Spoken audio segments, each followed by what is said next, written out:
Assalamualaikum warahmatullahi wabarakatuh. Hello everyone, welcome to my video. My name is Iqlima and I am currently a student at Pantasakti University. The purpose of this video is to fulfill my final semester exam assignment given by my lecturer. In this video, I will discuss the importance of education in becoming a professional teacher. Education is not just about acquiring knowledge, it's about shaping character, developing skill, and preparing individuals to contribute positively to society. To support this discussion, I will share two insightful YouTube videos. The first one is about how to be a good teacher, and for the second one addresses how to fix poor education systems. Now, let's watch the first video titled What Makes a Good Teacher Great by Terranis. What makes a good teacher great? I've collected 26,000 responses to this question in 8 different schools, from the poor schools in Los Angeles to suburban schools in Texas to elite private schools abroad. And after 24 years of teaching students, I'm still perplexed by this question. Today, I'm going to teach you the lessons I learned from those thousands of students and learn what I found out from them if we just listen to students. The thing about it is that during my time of asking kids this question, I realized that we don't ask this question for a particular reason. Schools are afraid. Based on fear, they don't really want to know what kids think, partially because they don't think kids will take it serious. I'm going to share with you one of the most profound quotes, answers to this question that I ever received. Now, I know what you're thinking. Doesn't this prove my point? Great teachers eat apples. When I first saw this, I dismissed it as silliness. But it appeared again and again. So I thought there's got to be something to this. But what are they trying to tell me? So one day I decided I would start eating apples.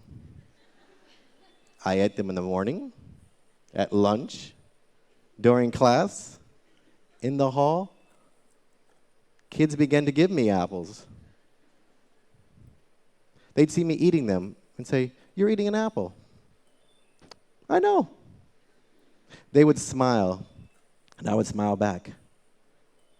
It wasn't until I understood that kids wanted to see me as somebody who was willing to receive a gift from them, that the apple was a symbol for our relationship. There was goodness in that and trust. But for a long time, I wasn't listening, and I hadn't understood this. They have their own language. When they say a great teacher is chill, what they really mean is don't take it too serious. Be calm in all situations. Don't get overwhelmed. They have a way of speaking to us about what they really want to tell us, but we have to listen, right? I'm the father of 2 grown kids. They're out of school now and in college. But when they were at home and they were teenagers, I had to learn a whole new language. When they would come home from school, I might ask them, "How was your day?" And they would say, "Fine." Which usually meant, it was not bad, it's pretty good. Nothing happened eventful. I probably learned something, maybe I didn't. But if they came home and said, "Fine," what they meant was, it wasn't really great, but don't ask me because you wouldn't understand anyways. If I asked them how their day was and they said, "Okay," what they were trying to tell me was that it wasn't good at all, and you should probably ask me more questions, but don't expect me to answer. Kids have their own language. They have their own way of thinking. They want us to think like them and understand what's inside of their head. They have so many ways of thinking that things are great. They want us to see the world inside of them. But they don't want us to act like them. They want us to be calm and protect them and keep them safe. Kids have a way of communicating, and adults just haven't spent the time listening. But what if we did? What if we really listened deeply to students? One of the things I noticed after all the years of collecting these responses is that there's patterns that emerge. When I asked the question, what makes a good teacher great? Oftentimes I heard, a great teacher loves to teach. 70% of the time, the quote or the answer that followed was, a great teacher loves to learn. The reason this is significant is they don't see this happening. They don't see teachers learning in front of them. They see them teaching, but they wish they would learn along with them. Think about it. Principals hire teachers to be content experts, to have all of the knowledge, not to be learners. But what if they did? What if you showed up in the classroom? Thank you for watching the first video. As you observe, Agile Learners share valuable insights into the qualities that make a teacher not just a good, but great. He emphasizes the importance of building relationships with students, understanding their individual needs, and inspiring them to achieve their full potential. Next, let's proceed to the second video titled How to Fix a Broken Education System Without Any More Money by Sima Bansal. So we all have our own biases. For example, some of us tend to think that it's very difficult to transform failing government systems. When we think of government systems, we tend to think that they're archaic, set in their ways, and perhaps the leadership is just too bureaucratic to be able to change things. Well, today, I want to challenge that theory. I want to tell you a story of a very large government system that has not only put itself on the path of reform, but has also shown fairly spectacular results in less than 3 years. This is what a classroom in a public school in India looks like. There are 1 million such schools in India. And even for me, who's lived in India all her life, walking into one of these schools is fairly heartbreaking. By the time kids are 11, 50% of them have fallen so far behind in their education that they have no hope to recover. 11-year-olds cannot do simple addition. They cannot construct a grammatically correct sentence. These are things that you and I would expect an 8-year-old to be able to do. By the time kids are 13 or 14, they tend to drop out of schools. In India, public schools not only offer free education, they offer free textbooks, free workbooks, free meals, sometimes even cash scholarships. And yet, 40% of the parents today are choosing to pull their children out of public schools and pay out of their pockets to put them in private schools. As a comparison, in a far richer country, the US, that number is only 10%. That's a huge statement on how broken the Indian public education system is. So it was with that background that I got a call in the summer of 2013 from an absolutely brilliant lady called Surina Rajan. She was at that time the head of the Department of School Education in a state called Haryana in India. So she said to us, she said, look, I've been heading this department for the last 2 years. I've tried a number of things, and nothing seems to work. Can you possibly help? Let me describe Haryana a little bit to you. Haryana is a state which has 30 million people. It has 15,000 schools, public schools, and 2 million plus children in those public schools. So basically, with that phone call, I promised to help a state and a system which was as large as that of Peru or Canada transform itself. As I started this project, I was very painfully aware of 2 things. 1, that I had never done anything like this before, and 2, many others had, but perhaps without too much success. As my colleagues and I looked across the country and across the world, we couldn't find another example that we could just pick up and replicate in Haryana. We knew that we had to craft our own journey.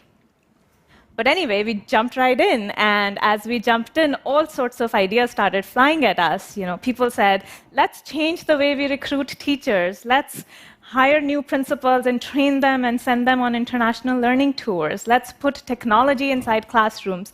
By the end of week 1, we had 50 ideas on the table, all amazing, all sounded right. There was no way we were going to be able to implement 50 things. So I said, hang on, stop. Let's first at least decide what is it that we're trying to achieve. So with a lot of push and pull and debate, Haryana set itself a goal which said, by 2020, we want 80% of our children to be at grade level knowledge. Now, the specifics of the goal don't matter here, but what matters is how specific the goal is. Because it really allowed us to take all those ideas which were being thrown at us and say, which ones are we going to implement? Does this idea support this goal? If yes, let's keep it. But if it doesn't, or we're not sure, then let's put it aside. As simple as it sounds, having a very specific goal right up front has really allowed us to be very sharp and focused in our transformation journey. And looking back over the last 2.5 years, that has been a huge positive for us. So we had the goal, and now we needed to figure out what are the issues, what is broken. Before we went into schools, a lot of people told us that education quality is poor because either the teachers are lazy, they don't come into schools, or they're incapable. They actually don't know how to teach. Well, when we went inside schools, we found something completely different. On most days, most teachers were actually inside schools. And when you spoke with them, you realized that they were perfectly capable of teaching elementary classes. Thank you for watching the second video. Sima Bansal discusses practical strategies to improve education system with the additional funding. She highlights the significance of setting clear goals, empowering teachers, and involving the community in the educational process. After watching both videos, let's delve into the key takeaways and synthesize the insights presented. The first one is key insight from What Makes a Good Teacher Great by Azul Taranes. Azul Taranes conducted interview with students to understand what qualities they believe make a teacher great. The recurring themes from this conversation include: the first one is building relationship. Great teachers invest time in getting to know their students, creating a trusting and supportive environment. For the second, passion for teaching. They exhibit enthusiasm and a genuine love for the subject matter, which inspires students to engage deeply. For the third, adaptability. Effective educators are flexible in their teaching methods, catering to the diverse learning styles of their students. For the fourth, encouragement of critical thinking. They challenge students to think critically and independently, fostering a growth mindset. For the last one, empathy and understanding. Great teachers show empathy, understanding the personal and academic challenges their students may face.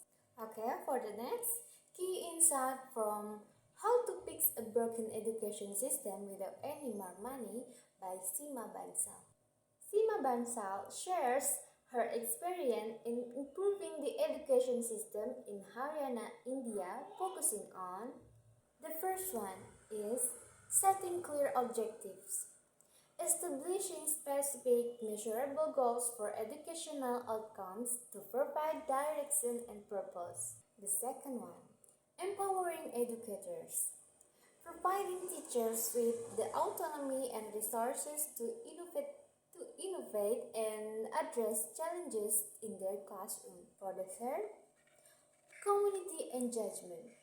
Involving parents and local communities to create a supportive ecosystem for students. For the next, data-driven decision making. Utilizing data to identify issues, track progress, and implement effective solutions. For the last one is scalability of solution. Implementing changes that are sustainable and can be scaled across different regions without requiring additional financial resources. In conclusion, becoming a professional teacher extends beyond mastering subject matter. It involves a holistic approach that combines personal attributes, effective teaching practice, and active engagement in systemic improvement.